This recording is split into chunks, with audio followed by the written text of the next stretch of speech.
This group of low white buildings is what remains of the Women's Auxiliary Air Force communal site at World War II RAF Drem.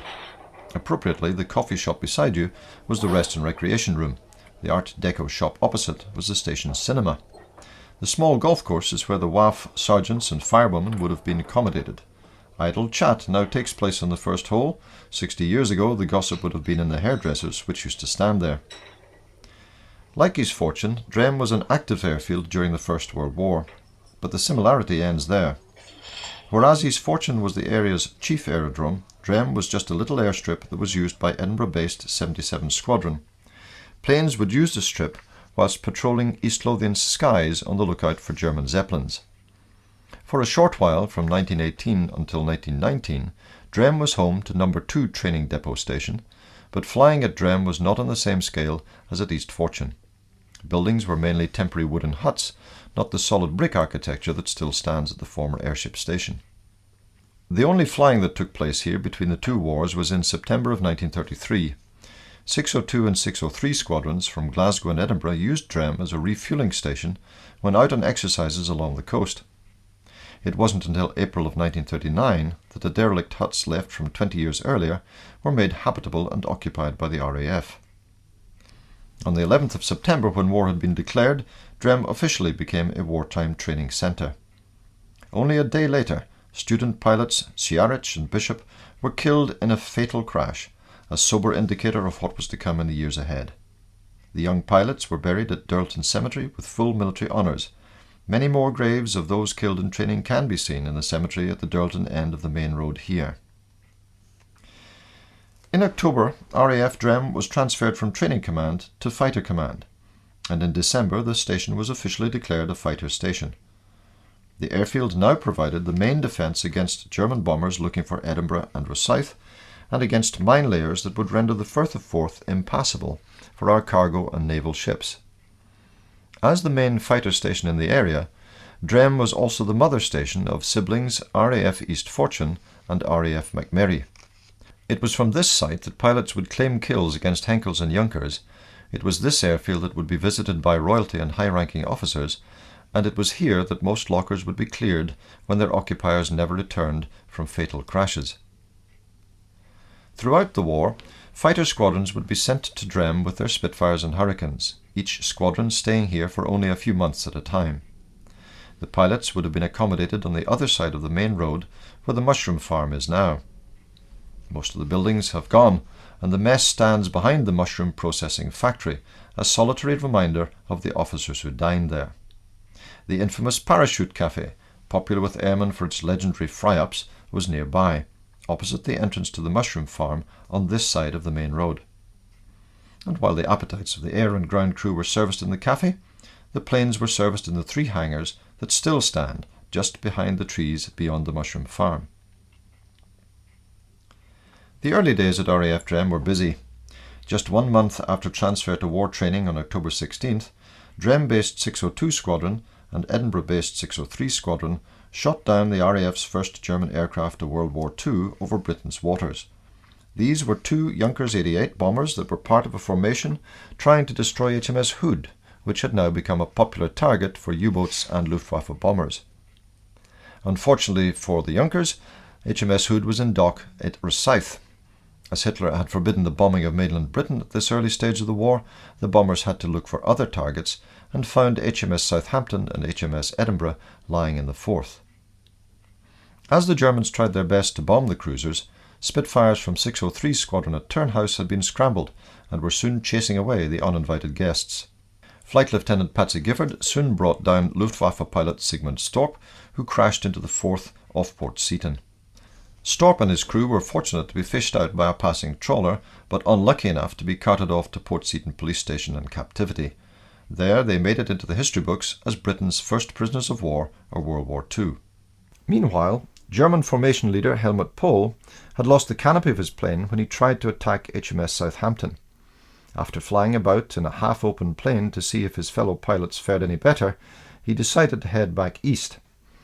On his way back, Spitfires from 602 Squadron at Drem intercepted Pohl, and Flight Lieutenant George Pinkerton took him out with a few well-aimed bursts from his machine guns.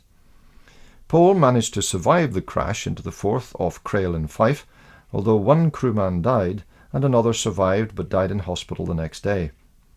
They were buried in Portobello Cemetery on October 20th, 1939. Both were given full military honours and a 10-shot volley. Thousands of Edinburgh citizens attended the funeral parade along Milton and Brunston roads. But 603 and 602 squadrons were not finished making history.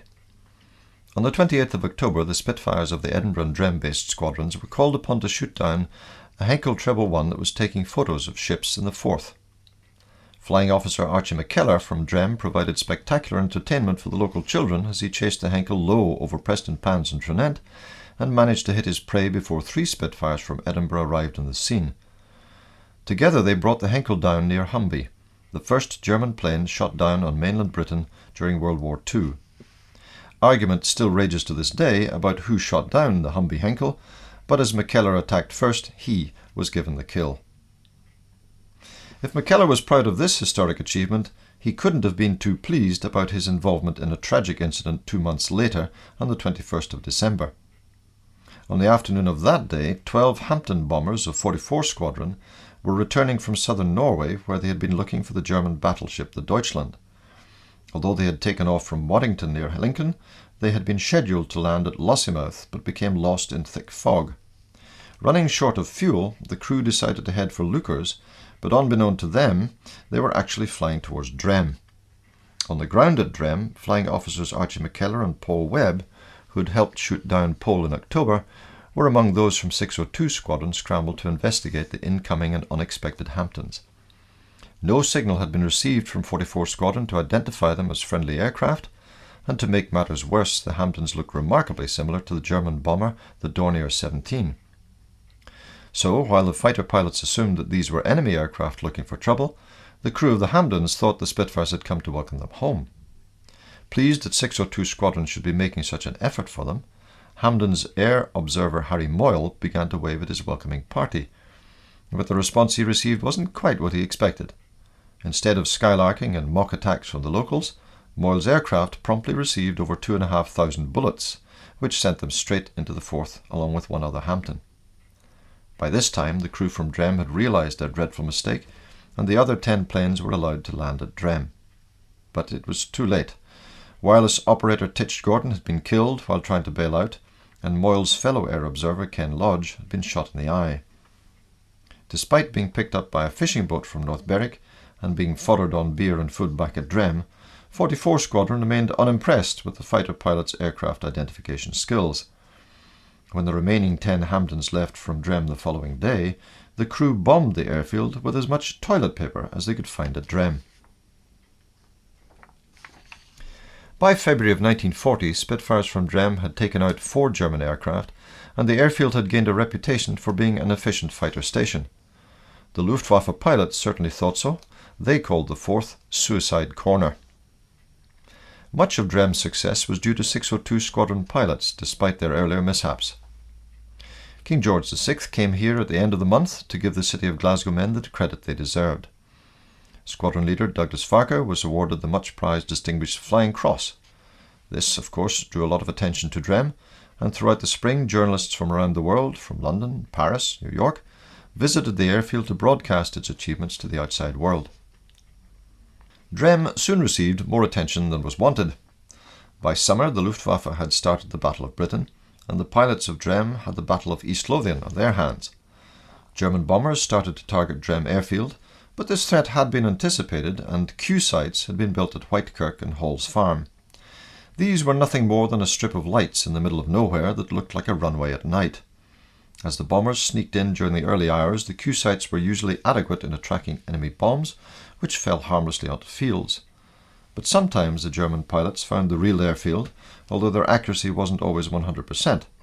At the end of August, 10 bombs were dropped 3/4 of a mile from the boundary of RAF Drem, and the carnage was the worst Drem had seen so far. One Bullock was apparently wounded on the onslaught. 602 Squadron left Drem during August of 1940. Various fighter units came to Drem to defend the Lothians and the Forth, and continued to intercept German planes until the 12th of August 1942. This date marks the last German bomber over East Lothian recorded in Drem's operation records, and it seems the Germans had the last laugh. The Luftwaffe bombers finally managed to score a direct hit on Drem. At 10 o'clock at night, a Junkers 88 dropped 3 bombs onto number 1 runway, destroying a dispersal hut, a drying room, a toilet, and an airfield control building. A lorry and 4 Spitfires were also damaged, and although 2 airmen were slightly injured, no lives were lost. In fact, the pilots at Drem were probably their own worst enemies. Many were young, in their late teens or early 20s, and prone to showing off. They lived for the day, knowing that at any time they could be shot down. Safety was of fairly minor importance, and so the accident rate at Drem was quite high. Between September of 1939 and March 1944, over 30 pilots from Drem were killed. These deaths were usually the result of pilot error, and it wasn't unusual for pilots to fly into hillsides in misty weather. Sometimes tragic accidents were caused by faulty equipment in the planes themselves. But the pilots and ground crew never had much time to dwell on these losses. Accidents were reluctantly accepted as part and parcel of the job, although privately it must have been difficult to lose friends and colleagues. Life at Drem went on, and while enemy activity settled down by the end of 1942, the social life at the airfield was as alive as ever. Although many airfield personnel stayed in huts where the mushroom farm is now, many more men and women were billeted in houses in North Berwick. Friday night dances at the Pavilion, where the Scottish Seabird Centre now stands, were very popular.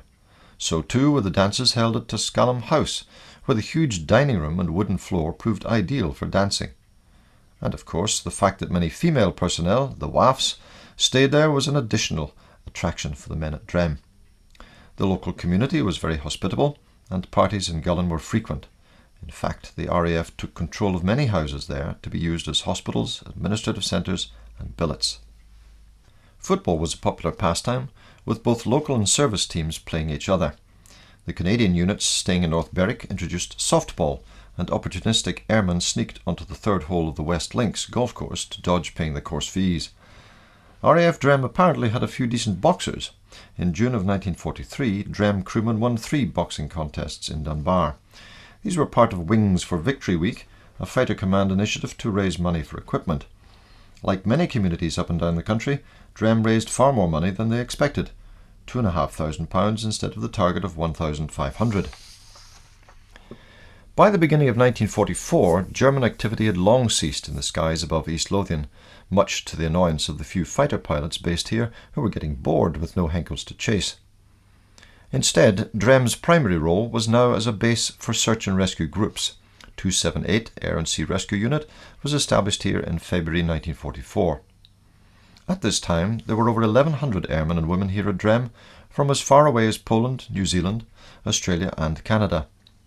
Planes such as Spitfires and Typhoons would be sent out to search for debris from accidents, often in the Firth of Forth. But of course these planes weren't able to pick up any survivors from the drink, so this task was left to the Walrus amphibious planes and high-speed launches from surrounding harbours. It wasn't unusual for pilots from Drem to go searching for their student colleagues from East Fortune, who sometimes crashed while training out in Aberlady Bay. At the time when Ralph Rader's legendary gang show was shown in the station cinema beside you at the end of 1944, there was little action at Drem. The presence of Fighter Command's 340 Squadron was a token gesture to Drem's early defensive role, and even search and rescue operations were few and far between.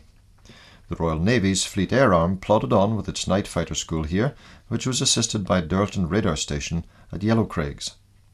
The last entry in the RAF's operations book was on the 21st of April 1945, when the airmen abandoned Drem to leave for Dice. RAF Drem was handed over to the Navy and subsequently renamed HMS Nighthawk. If the naval staff at Nighthawk wanted to share in the same sense of historic achievement that 602 Squadron had felt at the start of the war, they were not to be disappointed.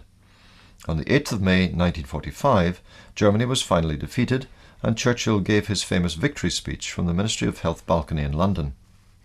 Surrender documents were hastily drawn up on the same day, and the first task in the North Sea was to make sure that the waters here were safe to send Allied troops to liberate Norway. Details of German minefields were needed, so too was information about German shipping routes, navigational aids, and U-boat movements. As the only way to get this was to send senior German officials to Scotland, it was decided that Drem should receive a party of officials from Norway. Sure enough, on the 11th of May 1945, 3 Junkers 52s, painted white in surrender colours, arrived here under the guard of Spitfires from Edinburgh. Unlike Sigmund Storp, who had been taken to a local police station almost 6 years earlier, this German entourage went straight to Edinburgh Castle, where Scottish Command was based. Perhaps these unconventional German tourists set a trend for their modern counterparts. Even today, our continental guests look past the charms of East Lothian's countryside as they make straight for Edinburgh Castle. So marks the end of an historic episode for Drem. The Night Fighter School continued until March 1946, until it moved to Dale in Wales. The station was returned to RAF control, which handed the land and buildings here back to the pre-war landowners, the Chalmers-Watsons. The former WAF accommodation was used for a while as storage buildings for the farm, but today is better known as Fenton Barnes Retail Centre.